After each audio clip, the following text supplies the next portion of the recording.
Amen. Please be seated.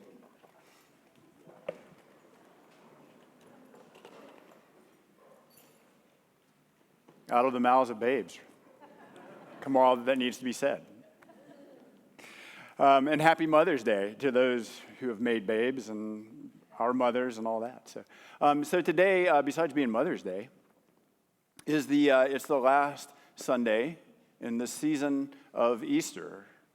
And throughout Easter, if you might have caught on, we have been exploring in our scriptures on Sundays how to recognize the risen Christ now that he is resurrected and out in the world. Remember from our scriptures how for the early disciples, he just kind of keeps popping up. He shows up like behind locked doors. He shows up on the road to Emmaus. He's making himself known through things like breaking bread. He's making himself known through the wounds. He's popping up in all these different ways. And so throughout Easter, I've been talking about a lot of these different ways, but today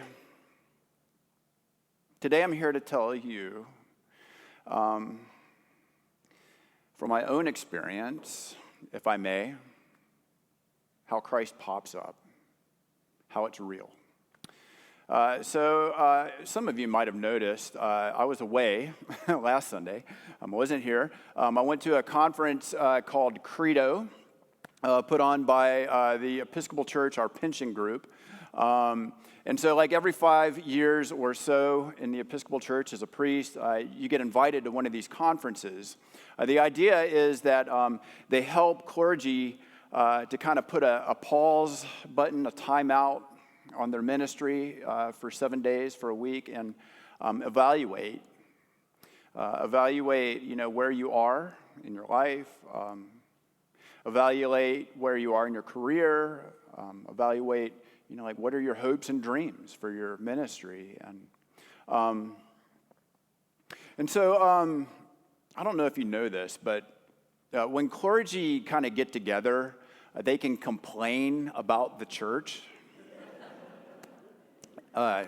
And so I have never heard clergy complain about Credo, which is, I'm like, I have to sign up for this. I signed up for it. It didn't hurt that it was at the Outer Banks.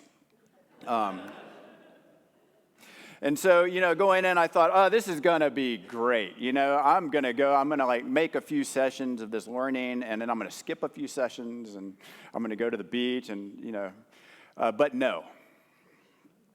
They had us programmed morning to night, and it was work. There was some downtime, of course, for that personal reflection prayer for sure, especially later in the week. But it was work. It was work. And it wasn't just like heady kind of seminar kind of work. It was soul work. It was heart work. And I spent many hours in prayer, meditating, reflecting, thinking. And I realized at this point in my life, I have a lot of work to do still. It's interesting. I found important parts of my life that I have neglected. I just have, because I think we all know this. Life happens. Work, career, raising kids. You know how it goes, right? And so I guess this is the part in the sermon where I get kind of honest and real with you. I'm not going to lie. The pandemic that we came through, that was very hard on me. It was hard for a lot of clergy. One thing I learned last week is that now in the Episcopal Church we are facing a clergy shortage in many ways. A lot of priests have retired or just quit. So the pandemic was hard. I always felt like, I guess I was just trying to hold an institution together that was just in every way being pulled apart, right? Pulled apart physically by social distancing. We were being pulled apart through our politics. We were just being pulled apart. And so my innate tendency, I've come to realize a lot more, thanks to Laurie and his work on the Enneagram, and that my tendency is just to try to hold things together and try, I just make things okay, So the pandemic just, by all metrics, it just seemed like failure. It was hard. So I went on a sabbatical. Remember that? I'm like, all right, I'm gonna take care of myself. So I thought, okay, at this point, I've got that behind me. Moving on. We're moving on. And then the weirdness around here last fall, that kind of triggered a lot of that pandemic stuff again. That was hard. And, I just remember, just constantly kind of thinking, God, what are you up to with your church right now? What are you doing? And on top of all that, I was reflecting last week, I'm just kind of at that stage in life. It's like where my family dynamics are changing. My kids are getting older. They don't need me as much. I'm turning 50 in a year and a half. We're staring down an empty nest, all that kind of stuff. So I guess I want you really to hear me say this. Don't worry. I'm okay. I've got healthy support in place, professionally, personally, and, it was really nice to see how the church supports their clergy last week. The Credo Conference is all about supporting our clergy. But it did. It offered me a week away to pause and reflect. And I did my work, and that conference worked me. So, back to Easter and Jesus. At this conference last week, one of the leaders there, this is like the priest for the priests, right? It's a man, he's a great, wonderful man, beautiful man. He's a former Roman Catholic priest. He serves on the bishop staff in Connecticut. And then at some point, he gave up the Roman Catholic priesthood and came over to the light side. And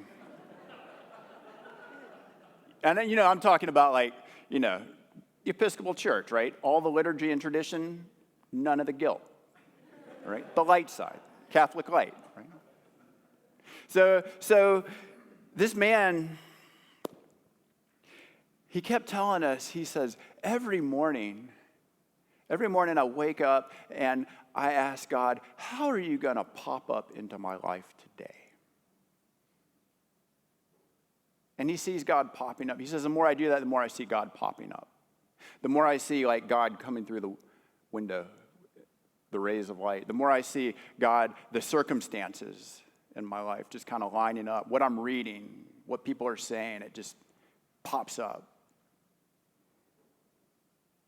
And so he was preaching that all week, and I was doing my work. And I was working. I was like, you never hit that place where you're just like, I'm done. And so the whole conference, they were going out onto the beach for a beach party. And I'm like, I am not going to a beach party with a bunch of priests I'm not.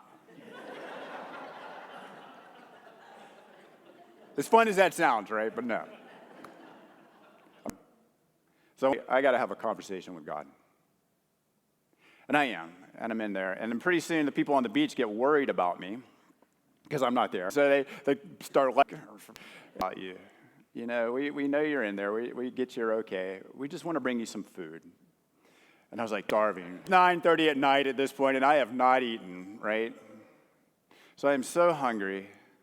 And that was so kind. And I go outside. I open the door. Nothing. I'm like, what? I found out later that they had delivered it to the wrong room. But apparently they had delivered it, I guess, to the right room because God needed me to go on a little adventure that night. And so I get in my truck, and I'm driving down Emerald Isle, like looking for something open at 9:30. Nothing. Dairy Queen. So I go into Dairy Queen, and if you know me, you know I don't eat a lot of meat. And the only thing for dinner at Dairy Queen is chili dogs. So I order a couple chili. The woman behind the counter, she was amazing. She's like, chili dogs? Yeah, I'll make you chili dogs. You know, like 9:30 at night, we're closing, no problem. And I also noticed, like, she's doing that, and other people are kind of coming in off the beach late or from wherever getting ice cream, and they are changed just by her. Whatever she does, they go in one way, they go out lighter. I'm like, wow. So she makes me the chili dogs. I sit down, I'm eating these 2 chili dogs. I'm still hungry. She looks over, she says, "You need another chili dog?" And I'm like, "Yes, please." So she makes me another chili dog. She brings that over to my table, and she said, "Don't worry, just pay me on the way out." So I get up, I'm leaving. I go up to the counter. She's ringing me up, and she's got this giant tattoo of a cross on her arm. And I said, "Tell me about your tattoo." And she said, "You know, this is one, it means a lot to me. I'm a Christian. I have a friend who's a tattoo artist, and he told me about his struggles and her struggles a little bit." And she said, he made that. And I was like, "Okay, thank you." She said, "You're welcome. If you ever want to know more, I'm here." So I pay, I get in my truck, I'm driving down back, and I realized I wanted to know more. I needed to know more. I had to know more because I had forgotten. So I turn around and I go back. I pull into the parking lot, and I'm walking in, and the door opens. It's this couple coming out of the Dairy Queen. This woman has these like obnoxious, like big, shiny silver shoes, and she's like elbowing her husband, going like, "She liked my shoes." I guess, you know, she had changed that person too. And I walked up and I said, she's like, "You're back." I said, "Yeah, I'm back. I need to know more. I've forgotten. I need to know. Why does that matter? Why does it matter? Why does what I do matter? Why does this matter? Why does it matter?" And I said, and I don't want to hear Jesus saves. I don't want a canned answer, right? And she said, and here's the Mother's Day story in this. She said, "When I was very young, before I remember, my dad left. And my mother raised me all by herself." And she said, but we were, you know, 2 very strong-headed women. And so when I was 15, my mother kicked me out of the house. And she said, I slept on the beach. I slept in cemeteries. I slept on park benches. She said, I worked for Dairy Queen back then, and I would take my Dairy Queen t-shirt and wash it in the ocean so that I'd have it to wear at work. She said, now I have 2 daughters of my own, same age I was. She says, I look at my daughters, and Jesus saved me.